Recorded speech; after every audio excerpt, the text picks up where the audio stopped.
जंगबंदी की खिलाफ वर्जी करते हो तो आओ तुम्हें मज़ा चखाऊं। ईरान ने कशम जजीरे पर हमले का मज़ा चखाते हुए इसराइली जहाज़ को निशाना बना दिया। जहाज़ में आग भड़क उठी। इस वक्त वहाँ पर क्या सूरत हाल है, जहाज़ पर कितनी तबाही हुई, इस बारे में आमिर रज़ा से बात करते हैं।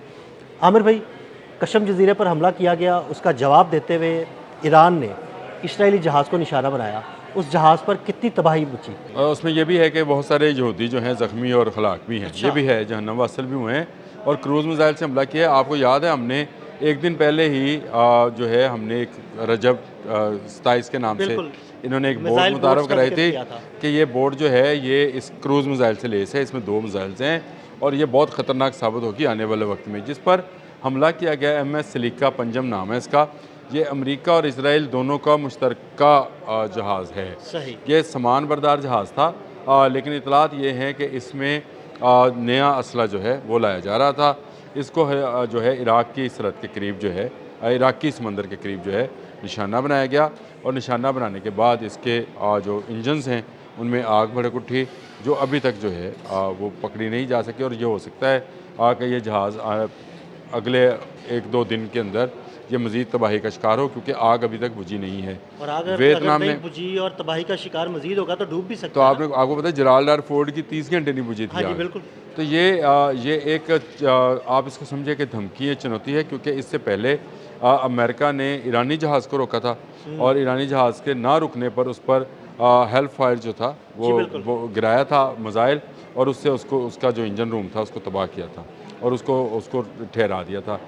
अब क्योंकि ये जंग है आपने हरमज़ के अंदर, आपने हरमज़ में इजारादारी उसी की होगी जो जहाज़ों को गुजरने देगा या उनको रोक लेगा।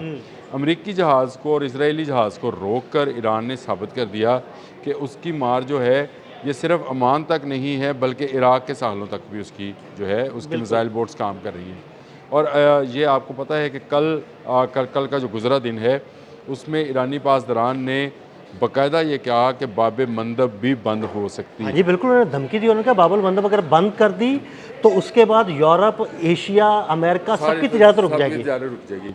और इन्होंने अभी तक जो है उन्होंने अब बातचीत भी इनके साथ ख़त्म की हुई है। तो ये एक ऐसी सूरत हाल के अंदर जब इन्होंने कशम पर हमला करके उनका रडार सिस्टम जो था उसको तबाह करने का सेंटकॉम ने दावा किया था, उससे चंद घंटे के बाद ही इसराइली और अमेरिकी मुश्तरका जहाज़ जो था इसको निशाना बनाया ईरानी बोट्स ने और क्रूज़ मिसाइल उस पर फायर किए। तो ये जंग जो है मुझे तो किसी सूरत रुकती हुई नज़र नहीं आती। हाँ जी, हाँ, बिल्कुल। बहुत सारे लोगों का ख्याल ये है कि शायद मुज़ाकरात के ज़रिए से ये जंग ख़त्म हो सकती है। शायद डोनाल्ड ट्रंप जो है मुखलस हैं। मुझे ये लगता है कि डोनाल्ड ट्रंप जो हैं वो सिर्फ अपना वक्त गुजार रहे हैं, तैयारी कर रहे हैं। और सलीका पंजम जो है ये सिर्फ माल बरदार जहाज़ नहीं था, हाँ, असलहा बरदार था। ये असला बरदार जहाज़ था।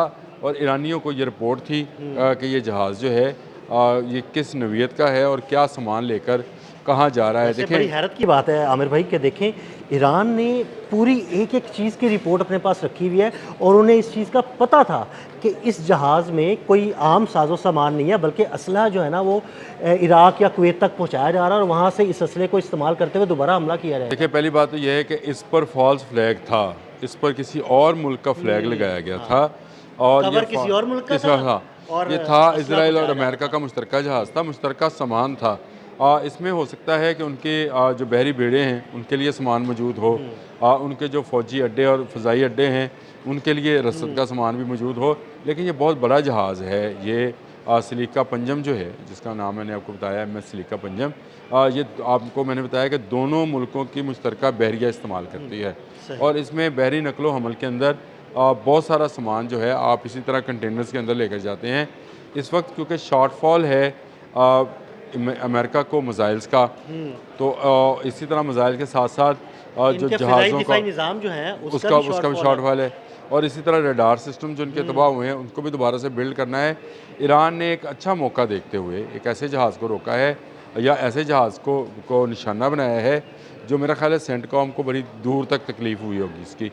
ना सिर्फ सेंटकॉम को बल्कि इसराइल भी जो है इस वक्त नया असला चाहता है, नए मिसाइल्स चाहता है। उसका अपना जो एयर डिफेंस सिस्टम है वो भी इस वक्त काफ़ी हद तक मुतासिर है। गो के अमेरिकन स्टोरीज़ ये हैं जो अमेरिकन मीडिया में आ रही हैं कि इसराइल ने पूरे 40 रोज़ा जंग के दौरान ज़्यादातर अमरीकी असला इस्तेमाल किया। हाँ जी। अपना उसने 20% इस्तेमाल किया, 80% उसने इंटरसेप्टर्स जो हैं बिल्कुल, वो जो अमेरिकन अमेरिकन जो इस्तेमाल इस्तेमाल किए। इसीलिए जो शॉर्टफॉल अमेरिका को आ रहा है इंटरसेप्टर्स का पूरी दुनिया में, अमेरिका को एक जगह तो अड्डा है नहीं, 129 अड्डे हैं हाँ जी, अमेरिका के बिल्कुल ऐसे ही। दुनिया भर में। तो उसको अब शॉर्टफॉल का सामना है। वो उसको जापान, कोरिया या जहाँ जहाँ भी उसने अड्डे बना रखे हैं वहाँ वहाँ उनको इंटरसेप्टर्स का कमी का सामना है।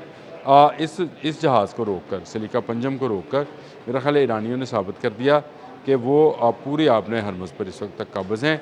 और अगले आने वाले दिनों में आपको नज़र आएगा कि ये जो मुज़ाकरात में बार बार डोनाल्ड ट्रंप कह रहे थे कि आपने हरमज़ खुलेगी, ये अगर ये मामला चलता रहा, इसी तरह आमने सामने मिसाइल्स फायर होते रहे, तो ये बाब मंदब भी बंद हो जाना है। बिल्कुल ऐसे ही है। बिल्कुल उधर यमनी हौसी बैठे हुए हैं और वो कहा जाता है कि वो ईरान की प्रॉक्सी ईरान की प्रॉक्सी हिजबुल्ला भी है, ईरान की प्रॉक्सी ये भी है, फिर इराकी मलेशिया भी है। बिल्कुल ऐसे ही। ये सारे वो हैं जो कि ईरान के कहने पर ही काम करेंगे और पासदारान इनकलाब ही यानी उनका सुप्रीम कमांडर ही इन तमाम प्रॉक्सीज़ को जो है बिल्कुल देखता है और उसके मुतालिक फ़ैसला करता है। ये बाब मंदब वाली जो धमकी है ये बड़ी कारगर है। मैं आपको बताऊँ, इससे यूरोप जो है वो यूरोप डूब जाएगा आमिर भाई, जब तिजारत ही नहीं होगी तो क्या होगा फिर? हाँ, यूरोप की इकॉनमी डूब जाएगी। हाँ जी, बिल्कुल। यूरोप पहले ही रशिया को इनकार कर चुका तेल और गैस लेने से।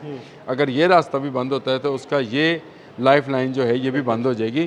तो यूरोप के लिए तबाही ही तबाही है। मैं तो ये कहता हूँ कि शायद ये जानबूझकर ये काम करवाएं, ये बाब मंदब बंद करवा लें ईरान से, क्योंकि ईरान के लिए अब ये मुश्किल नहीं रहा। ईरान को पता है कि अमेरिका की स्ट्रेंथ क्या है और इसराइल की स्ट्रेंथ क्या है। जब आपको ये पता चल जाए कि किसी मुल्क की ताकत कितनी है और किस हद तक वो जा सकता है, तो फिर आप उसका मुकाबला बेहतर तरीके से कर सकते हैं।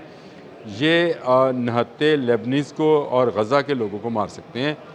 आमने सामने जंग में इनका जो भी हदफ था ईरान ने उसको ख़त्म किया है।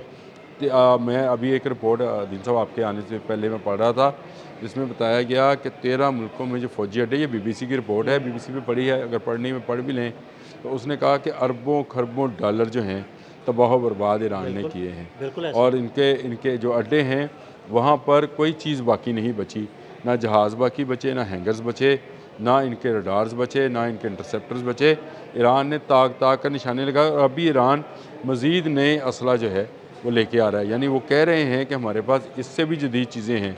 जैसे हमने ये रजब 27 का जिक्र किया था कि क्रूज़ मिसाइल बोट्स हैं, देखने क्रूज़ मिसाइल बोट्स ने रोक दिया। हाँ जी, बिल्कुल।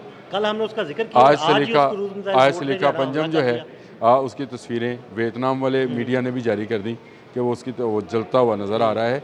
तो ये फॉल्स फ्लैग ऑपरेशन जो था, ये इसराइल और अमेरिका को असला पहुँचाने का ऑपरेशन था, जिसको ईरान ने जो है रोक दिया। और मेरा ख्याल है ये बहुत बड़ी कामयाबी आपने हरमज़ की। बिल्कुल, बहुत शुक्रिया आमिर भाई। आमिर भाई ने बड़ी तफसील के साथ इस सारे मामले पर रोशनी डाली और ये भी बताया कि इसराइली जहाज़ को किस तरह से निशाना बनाया गया।